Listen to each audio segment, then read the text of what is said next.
Hello दोस्तों, आज हम बात करेंगे दुनिया के सबसे बड़े आर्टिफिशियल आइलैंड पाम जमीराह के बारे में। दोस्तों, यह तो आप जानते होंगे कि खाड़ी देशों के पास जितना भी पैसा है, उन सभी पैसों का जरिया सिर्फ और सिर्फ कच्चा तेल है। एक तरफ धरती पर मौजूद कच्चे तेल का भंडार धीरे धीरे खत्म होता जा रहा है, वहीं दूसरी तरफ ट्रांसपोर्टेशन सिस्टम अब पेट्रोल को छोड़ इलेक्ट्रॉनिक के पीछे भाग रहा है। न जाने कितनी कंपनियां हैं जो इलेक्ट्रॉनिक कार और बाइक को सड़क पर उतारना शुरू कर दिया है। यह सब देखते हुए दुबई को यह बात भी समझ में आ गई थी कि समय रहते अगर उसने अपनी कमाई के लिए किसी और विकल्प को नहीं ढूंढा तो वह दिन दूर नहीं जब दुबई की गिनती फिर से किसी गरीब जगह के रूप में होने लगेगी। दुबई ने इस विषय पर अच्छे से सोचा और उसे एकमात्र तरीका यही समझ आया कि क्यों न दुबई को दुनिया का सबसे बेहतरीन टूरिस्ट स्पॉट बना दिया जाए। एक ऐसी जगह जहां से पूरी दुनिया भर के यहां पर घूमने के लिए आना पसंद करें। लेकिन दुबई के पास सिर्फ दो ही जगह थी, एक रेगिस्तान और दूसरा समुद्र। दुबई ने पूरी दुनिया से अलग सोचते हुए रेगिस्तान की ज़मीन को छोड़कर अपने समुद्री इलाकों का इस्तेमाल करने का सोचा और 1990 के दशक में ही समुद्र के ऊपर मानव निर्मित द्वीप यानी आर्टिफिशियल आइलैंड बनाने की योजना बना ली। समुद्र के लहरों के बीच इंसान के रहने के लिए किसी द्वीप का बनाना कोई छोटा मोटा काम नहीं था। इसके लिए दुनिया के सबसे बेहतरीन इंजीनियर्स की टीम को इस प्रोजेक्ट में शामिल किया गया। इंजीनियर्स की टीम ने इस द्वीप का आधार रेत और चट्टानों के साथ बनाया है और यह वही चट्टानें हैं जो हमारे देश के छतरपुर में पाई जाती हैं, जिसे हम ग्रेनाइट के नाम से भी जानते हैं। दरअसल पाम जमीराह को बनाने का फैसला लिया गया तब विशेषज्ञों ने भी यह कहा कि पाम द्वीप की नींव के लिए ऐसे पत्थरों का उपयोग करा जाएगा जो पत्थर पानी में भी कभी खराब ना हो। जिसके बाद इंजीनियर्स ने पूरी दुनिया भर में ऐसे पत्थरों को ढूंढना शुरू किया। दुनिया के अलग अलग जगह से पत्थरों के सैंपल्स दुबई लाए गए, लेकिन ज़्यादातर देशों से आए हुए चट्टानों और पत्थरों के सैंपल फेल हो गए और उनमें से कोई भी पत्थर ऐसा नहीं था जो सैकड़ों साल तक पानी की मार को झेल सके। इसके बाद हिंदुस्तान के मध्य प्रदेश के छतरपुर जिले के पत्थरों के सैंपल को पाम द्वीप के लिए भेजा गया। आपको जानकर हैरानी होगी कि छतरपुर वाले पत्थरों को वहां के इंजीनियर्स ने पहले टेस्ट में ही पास कर दिया। जिसके बाद दुबई ने भारत से पत्थरों को मंगवाना शुरू कर दिया। उसके तुरंत बाद छतरपुर में दुबई के उस भारी मांग को पूरा करने के लिए पत्थरों की कटाई शुरू हो गई और जब सभी पत्थर पूरी तरह से तैयार हो गए तब उन पत्थरों को छतरपुर से सबसे पहले गुजरात में भेजा गया। उन पत्थरों का आकार 25 से 30 फीट था और एक पत्थर का वजन 35 से 40 टन।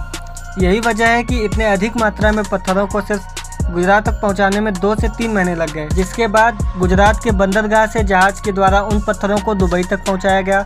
जिसके बाद उन्हीं ग्रेनाइट के पत्थरों से पाम द्वीप का नींव रखा गया।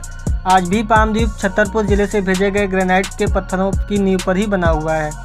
पाम जमीराह को रेत से भरा गया।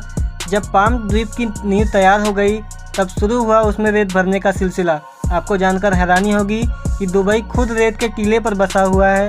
इसके बावजूद भी पाम द्वीप को बनाने के लिए रेत को कहीं और से मंगवाया गया था। इंजीनियर्स का कहना था कि दुबई में जो रेत है वह पानी में घुल सकता है और इतने बड़े टापू को दुबई में मौजूद रेत के द्वारा कभी भी पूरा नहीं किया जा सकता। जिसके बाद फारस की खाड़ी से रेत निकालने का फैसला लिया गया और फिर 120 मिलियन क्यूबिक मीटर रेत को फारस की खाड़ी से बाहर निकाला गया। फारस की खाड़ी से रेत निकालने के बाद संयुक्त अरब के हजारों पहाड़ों से 70 लाख टन से ज़्यादा पहाड़ी चट्टानों को खोदकर निकाला गया।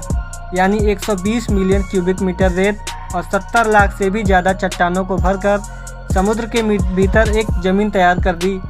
आसान शब्दों में कहें तो यह चट्टानें और रेत इतना ज़्यादा हो गया कि आप पृथ्वी के गोलाई पर 2 मीटर ऊंची दीवार 3 बार बनाई जा सकती है। इंजीनियर्स बताते हैं कि जब इस द्वीप का निर्माण शुरू हुआ तो सबसे पहले 11 किलोमीटर लंबा इसका चांद जैसा बाहरी हिस्सा बनाया गया ताकि अंदर का पाम टापू समुद्र की लहरों और तेज हवा को सहन कर सके। और जब द्वीप बनना शुरू हुआ तब इंजीनियर्स सैटेलाइट के द्वारा इसकी तस्वीरों को देखते थे कि द्वीप ठीक से बन रहा है या नहीं।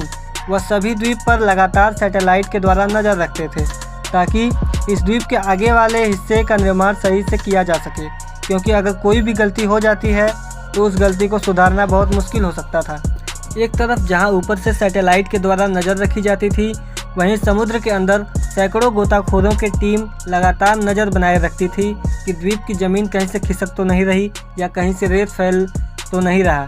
इस तरह से दुबई के अमीर लोगों ने जिस मानव निर्मित द्वीप का सपना साल 1990 में देखा था, साल 2001 में उस पर काम शुरू हुआ और देखते ही देखते 2004 आने तक इंजीनियर्स ने समुद्र के सीने पर एक नया घर कायम कर दिया था और उस पर प्लॉट भी बिकने शुरू हो गए।